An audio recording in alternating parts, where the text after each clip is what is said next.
Artificial intelligence and the threefold social order. It's obvious that machine intelligence, the mechanization of our lives, is reaching a zenith, and there's evidence it won't stop there. Corporations, for-profit companies, including the recent switch by OpenAI to become a for-profit company, which is now valued, I think, at $147 billion. This was a company that was originally designed to help humanity and be a nonprofit, and is now switched to profit. And this is a big deal that we need to discuss. But these large corporations have largely captured the AI infrastructure, the AI technology, the AI narrative, and they've built powerful intelligence. And they have plans to become ever more intelligent as well. They are land grabbing right now for data centers. They are re activating nuclear reactors, and they certainly have a long-term vision in this process. And meanwhile, the rich who are investing in these companies are getting richer. They're really getting richer from the prospects of AI from these companies. And so the poor are getting poorer in comparison to these people who are becoming rich. So there's really an ever increasing pressure as things inflate, as assets get more expensive, as food sort of becomes more expensive, right? These day-to-day items, they have come down, but they are leveling out at a level that is way higher than it was 5 years ago before COVID. So if the future is inevitable of AI technologies that are going to make the rich richer and the poor poorer, this will be chaotic, and we won't survive.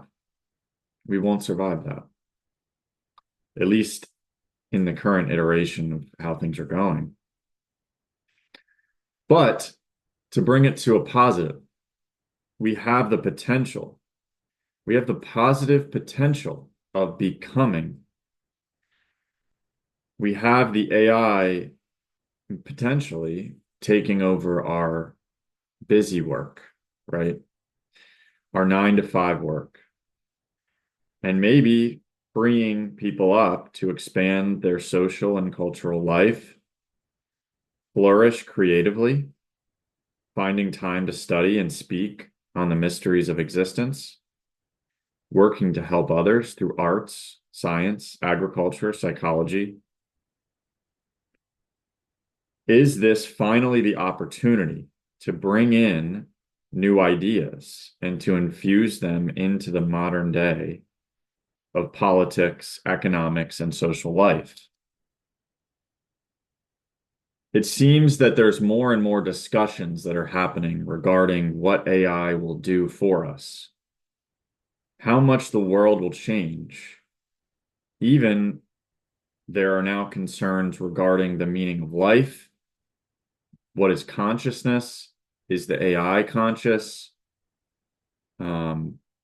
Once our 9 to 5 jobs are taken away, these discussions will become ever more present. And so let us start the conversation now. Let us start the conversation where in a future where we might not have to work a 9 to 5 job, how can we shape the culture? How can this lead to a threefold social order? And I want you all to think about this, to comment on the video, to think about how we can change the culture. And there are many issues But this is something we have to face. This is something we have to face because I think there will be choices. There will be decisions that people make that we will continue to go further and further into intelligent machines. But how can we use them in a moral way? How can we enhance our morality? And how can we use that morality to infuse morals into the machines, right? Into the internet.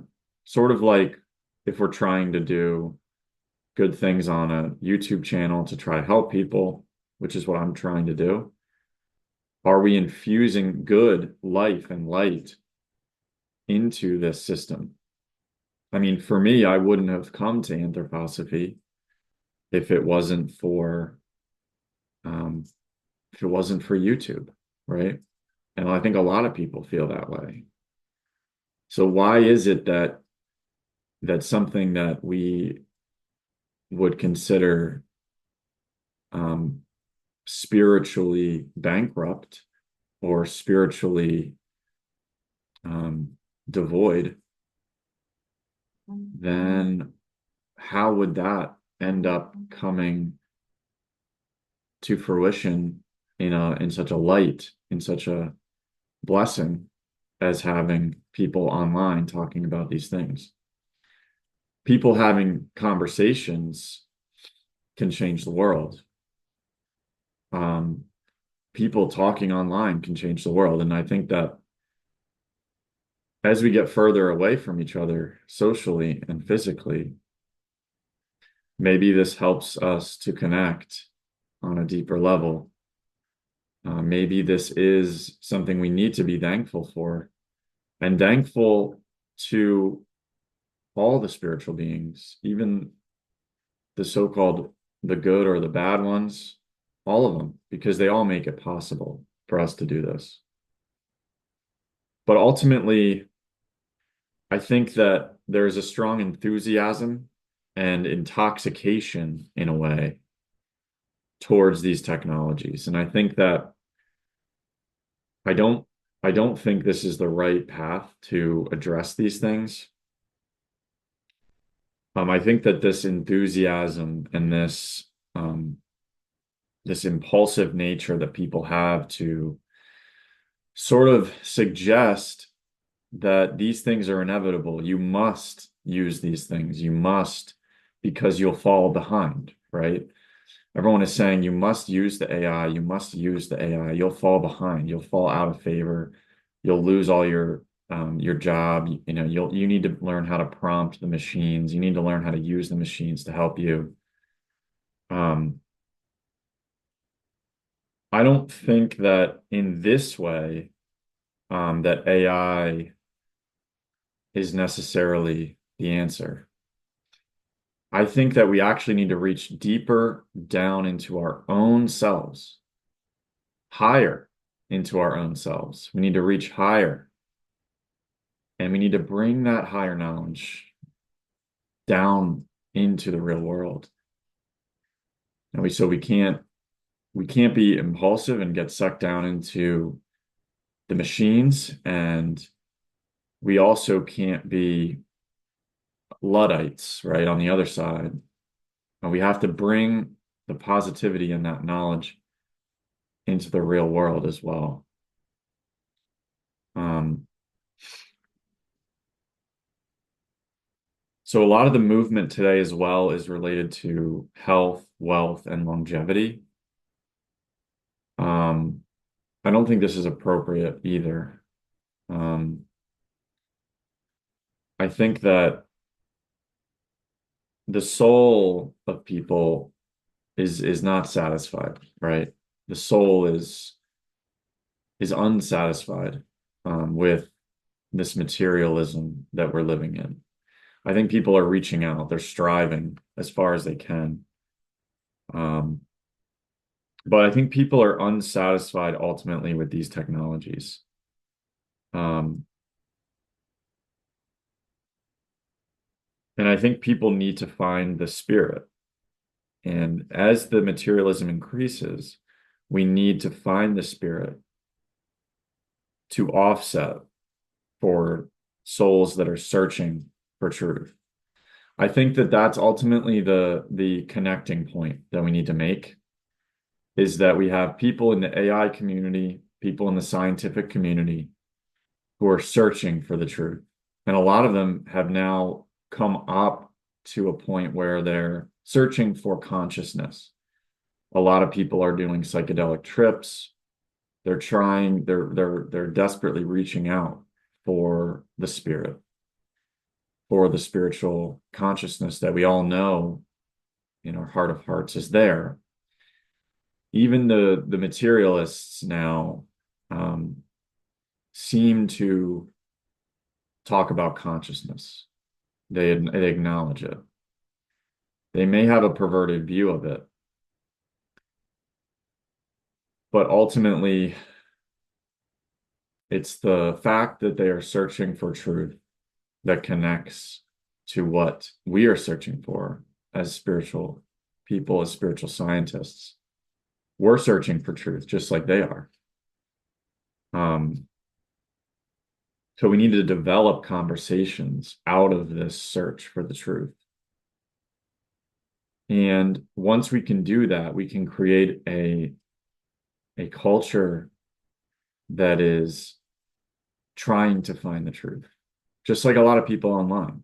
A lot of people are talking about Christianity again, esoteric Christianity, metaphysics, um, talking about just esoteric things online more. So as people start to come into this awakening, um, we need to then, from that point, guide people lightly and gently in the best way that we can with truth in spiritual science and anthroposophy. And I think anthroposophy gets a bad rap by a lot of circles. I think it's too deep for a lot of people. I think it's controversial in some circles. There's misinterpretations left and right. There's slandering. There's tons of things. But I think at least if we can start from a place of a threefold social order, we can work from there. Because there's not too much esoteric things that are coming from that concept. And if we can, I mean, the issue is if the AI becomes capable to take everyone's job or whatever, 30% of jobs, if that does become the case, then the government may step in and give us UBI, universal basic income. And that may not happen until, 2028, 2030. I think that we'll have a pretty large exponential gain in technology, and people by 2028, people will know that things need to change. I think that we will probably shift back into a more socialism type of mindset where people are sort of desperate and the rich have become so rich and there's just almost a revolution of desperation. And I think that that's when we swing potentially too far to the left is probably in that next election. And I think that Trump will win this election and then the next one will be a swing very much back to the left because the technology will have pervaded in such a degree at that point that we will need universal basic income. But the issue with that is that the government then can control your life. And so we need to separate somehow that. We need to separate it. And I think that in a way, if people get so rich and maybe the AI itself gets rich, like through an AGI or some agents or something like that, that maybe there can be like a funding process for people who want to do this type of research into consciousness, philosophy, spiritual things. Um, Maybe there can be a funding that can help people to do that, and they can still get the UBI, but we need to make sure we have free speech.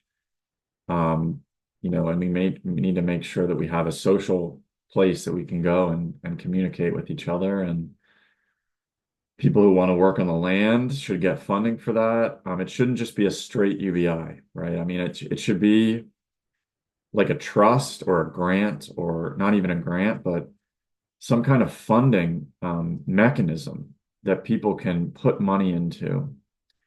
And then that money can be given to people who are doing research into the fields that we talked about earlier, whether it's history, psychology, agriculture, science, spiritual science, um, things of this nature. And actually, this is where I would bring it into another technology as well, which is blockchain. So we have decentralized blockchains that are neutral, right? They cannot be censored. Um, you know, and in the digital world we live in, we're very beholden to the government, to corporations, to like YouTube, for example. They could take down this video, or they could defund me. I'm not funded or anything by YouTube yet. But in the future, maybe that could become a thing. And then all of a sudden I get taken down because I say something wrong or that they don't like, which has happened during COVID. So for them to be giving us money to be doing research is just not going to happen. They're going to give us a flat rate. It's going to be a central bank digital currency. It's probably going to be tracked and traced, and it's going to be something that you have to spend on certain things. There's going to be face identification. There's going to be all these technologies that are brought in because of the fear that people have that comes from the technology taking our jobs. So because of that fear, they are then able to capitalize on bringing in a more authoritarian socialist system. But if we can get onto decentralized platforms, we can get paid to do this research. And using a platform like Ethereum, for example, right? Um, you can start your own business from that platform. It can't be shut down. Um, Such as, like, let's say, a decentralized autonomous organization. It's called a DAO. I could start a DAO that takes in funding from the outside, gives them a token, potentially, right? There could be a token involved. I don't think that would be the case. There already is things like this. It's called Gitcoin, but they give money primarily to cryptocurrency people, right? People who are doing work in the cryptocurrency field. But what if we just took that concept and we gave it to people who are doing work in the fields I talked about earlier? And this can't be stopped by the government. We can also use these platforms to lend and borrow without a credit rating, without the government involvement, simply based on code and based on math. Um, and it's peer to peer, right? This becomes a peer to peer lending and borrowing transaction where you're lending money to get an interest rate. Someone else is borrowing that money, maybe using it for whatever they want to use it for. Then they're getting a rate on that, right? So it's a back and forth, but it's all based on code and immutable code that cannot be messed with or hacked into or changed. Um, and so, that on the blockchain, on Ethereum, um, potentially this can be something we use in the future um, to fund people doing this research, right? And that really becomes the economic zone that is also separate from the government, right? So we have the decentralized autonomous organization, which the um, becomes the funder of people doing work in the economy, people doing work in the economy, and it's separate, right? And that doesn't necessarily address the issue we have right now in terms of social and cultural, because I think a lot of us just feel isolated. We're separated from a lot of people. Maybe we're not. Maybe that's just me, but there is a an issue with that I don't think necessarily can be solved online, but we are adjusting. I think it can be something that happens that way, but um, and maybe it's just a matter of people just donating to, people like who are doing, spiritual research like I'm trying to do, or Matt Siegel or people like that. If you go to his website, there's a place that you can donate to his ETH address, Bitcoin address, PayPal. And in some ways that is a promotion of the threefold social order, because we're giving him money to then um, do his work, and the more people give, the less he relies on the system currently in place, and the more he can um, do research that can help the world, right? And maybe that is how we do it, and maybe people are already doing that in a way. Um, but in some ways, PayPal, Venmo, things like that, it can be shut down. It can be stopped. So, something like Ethereum, it can't really be stopped. If the other person has Ethereum, I think the issue then becomes, how do you get the actual assets from your bank to the Ethereum blockchain? People get confused, and that can be an issue because, your Coinbase account or your bank could say, no, we don't allow that anymore. Um, so that's where it becomes a little bit of an issue. But if you're already on the chain with your assets, then that can't be stopped. Um, so it's really just a matter of finding a way to get on there. And there's definitely many ways to do it. But um, but yeah, this is just something I've been thinking about. I think that at this point, a lot of people are trying to fill that hole in their heart that people call the God hole. And a lot of people are filling it with technology. They're filling it with AI. But if you do that, you're damaging your soul for the future. And even when we take, when we try to heal ourselves through material things, we damage the spiritual things within ourselves. And um, we can rise above it and then help others through that interaction on the earth. Um, but I think that people just have an issue with the spirit because they can't see it. It's not material. Um, and if they can't see it, they can't turn it into money or food or a house or a job or a technological innovation, then what's the point, right? What's the point of that? And I guess I would just end with the point is that, the mysteries, the secrets of existence, once they're accepted, they can be tested within our own lives. Once we take our ego out of the equation, once we realize that we aren't evolving physically, that we're actually evolving spiritually as spiritual beings, our physical form is reflection of the divine, of the forces of the cosmos. And once we understand reincarnation and karma, it changes our disposition.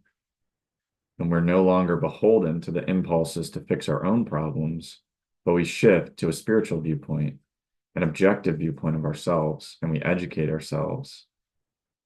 And we try to understand the technology fully and get behind it with spirit and truth in the light of the spirit.